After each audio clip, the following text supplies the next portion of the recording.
Líder do Campeonato Brasileiro e dono do melhor ataque, o Flamengo vive uma sequência muito positiva na competição.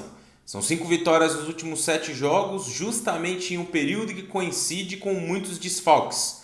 O trabalho de Tite, porém, faz com que essas ausências sejam minimizadas.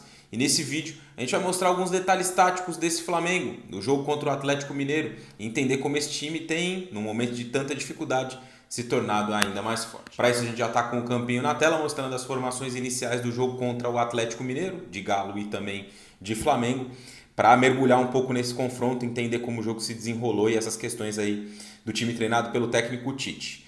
Nesse período, né, de ausências, o Flamengo não está contando com Vinha, seu lateral esquerdo, Varela, seu lateral direito, 3 jogadores do seu meio campo que são titulares, Eric Pulgar, que voltou nesse jogo contra o Atlético Mineiro, Nicolas de la Cruz e Arrascaeta, que ainda seguem com a seleção uruguaia, além do Everton Cebolinha, que no meio desse caminho se lesionou e também é uma ausência. Para suprir tantas baixas, né, o Tite tem tido que ser um pouco criativo em algumas opções. Nesse jogo contra o Atlético Mineiro, por exemplo, a gente viu de novo o Léo Ortiz jogando nessa posição de volante ao lado do Alan, né? Isso já aconteceu algumas vezes. Em outros momentos, sem o Ayrton Lucas, o Léo Pereira, por exemplo, jogou na lateral esquerda. Esse período sem alguns jogadores, né, fez com que o Bruno Henrique recuperasse uma vaga entre os titulares e ele foi muito importante nesse jogo contra o Atlético Mineiro, né, com participação em gols e sendo uma peça determinante.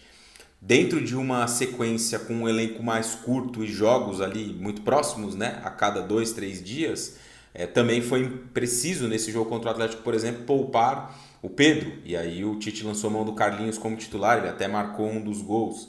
Sem o Lohan para essa partida, o Tite fez uma adaptação, que foi trazer o Luiz Araújo para trabalhar como esse segundo atacante ao lado do Carlinhos, né? Ele tem jogado assim nas últimas semanas, mantendo o Gerson como esse meia pelo lado direito.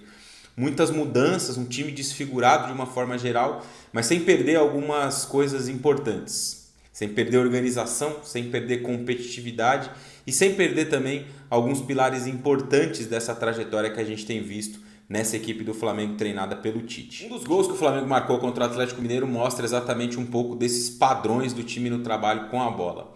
A ideia, né, quando o Flamengo sai para o jogo, é ter um lateral que apoie mais, no caso o Wesley, né, e o outro que ajude um pouco mais na construção, no caso o Ayrton Lucas. E esse gol mostra exatamente isso. Né? Já dá para ver aqui marcado o Wesley bem avançado, né, em relação ao Ayrton Lucas, por exemplo, e uma saída de jogo que vai acontecer pelo outro lado. Né? O Wesley bem avançado, o Paulinho na sua marcação, né, o Paulinho atento ali aos movimentos do Wesley, e a gente vai perceber como a jogada vai se desenrolar e lá no final o Wesley vai ter sido importante de novo. Saída com o Fabrício Bruno, o Flamengo faz muito esse movimento, né, com o Fabrício Bruno saindo, e aí logo o Igor Gomes sai para pressionar o passe do Fabrício Bruno e tentar ser ali um jogador que vai incomodar o jogador do Flamengo nessa tentativa de sair jogando. Só que essa saída do Igor Gomes da linha de meio campo abre um espaço para o Léo Ortiz receber. Exatamente um zagueiro improvisado no meio campo, mas que tem muita qualidade de passe, né? E uma boa possibilidade de saída para o jogo. O Flamengo vai se aproveitar dessa tentativa do Galo de encaixar a marcação para trocar passes rápidos e chegar ao ataque em poucos segundos.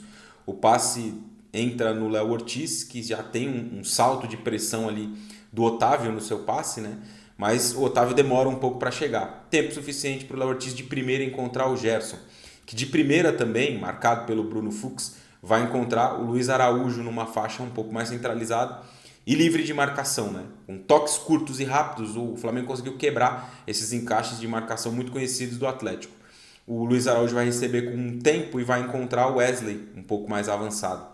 E vai fazer o passe na projeção do Wesley, que lá no início da jogada foi importante já subindo ao ataque, né? Saindo, atraindo a marcação do Paulinho, permitindo que o Fabrício Bruno pudesse construir um pouco mais livre e aí tendo a oportunidade desse 1 contra 1 contra o Scarpa.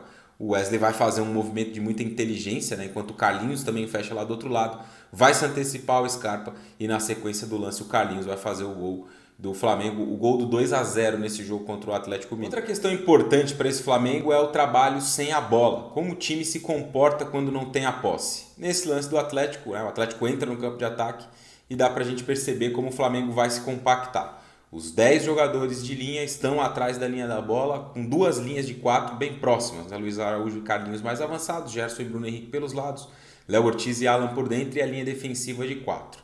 A ideia aqui é manter um bloco próximo, bem curto e sem a possibilidade do adversário infiltrar. O Atlético vai ter que rodar essa bola de um lado para o outro porque não tem a oportunidade de infiltrar, de fazer esse passe por dentro e progredir em direção ao gol. Perceba como o Atlético vai girar o jogo de um lado para o outro e o Flamengo vai balançando a sua linha. Estava lá na esquerda, vai vir aqui para o lado direito, sem perder a ordem em nenhum momento e sem oferecer ao Atlético a possibilidade de jogar em progressão, de avançar no campo. Esse momento do lance mostra um pouco isso, né? O Igor Gomes recebe a bola e perceba como ele não tem nenhuma opção de passe. Gerson, Léo Ortiz, Luiz Araújo estão todos ali de frente para ele, né? Fechando a oportunidade de um passe que possa fazer o Atlético avançar no campo. Ele vai abrir a bola no Gustavo Scarpa, o Galo não vai ter oportunidade de infiltrar e vai ter que recomeçar a jogada. Bola para os zagueiros e os zagueiros trocando o passe de um lado para o outro. É uma posse em U que a gente fala, né? Vai de um lado para o outro, de um lado para o outro, mas sem conseguir ser vertical em nenhum momento, sem conseguir infiltrar na defesa em nenhum momento e gerar uma oportunidade de finalização. O Atlético vai girando a bola e o Flamengo não perde a ordem na marcação em nenhum momento do lance. A bola gira, vai de um lado para o outro e o Flamengo não se desestabiliza, não se desmonta, não se desorganiza, né? A bola vai balançando de um lado para o outro, de um lado para o outro. Isso também vai cansando o time que tem a bola. De novo, as duas linhas de 4 do Flamengo bem próximas e bem ajustadas. Não sobra outra opção ao Otávio que não ser lançar essa bola e perdê-la por consequência, né? Bola em disputa, perde, o Bruno Henrique vai puxar um contra-ataque para o Flamengo, não acaba nem nada. Mas mostra um pouco da organização desse Flamengo, né? O trabalho com a bola com muito sentido, troca de passes e boa organização, e o trabalho sem ela, principalmente, com muita consistência. É o que tem sustentado esse Flamengo nesse período de muita dificuldade por conta dos desfalques. A gente listou no início do vídeo os jogadores que o Flamengo não tem nesse momento. São baixas importantes, sensíveis e que, obviamente, fazem muita falta para o time do técnico Tite.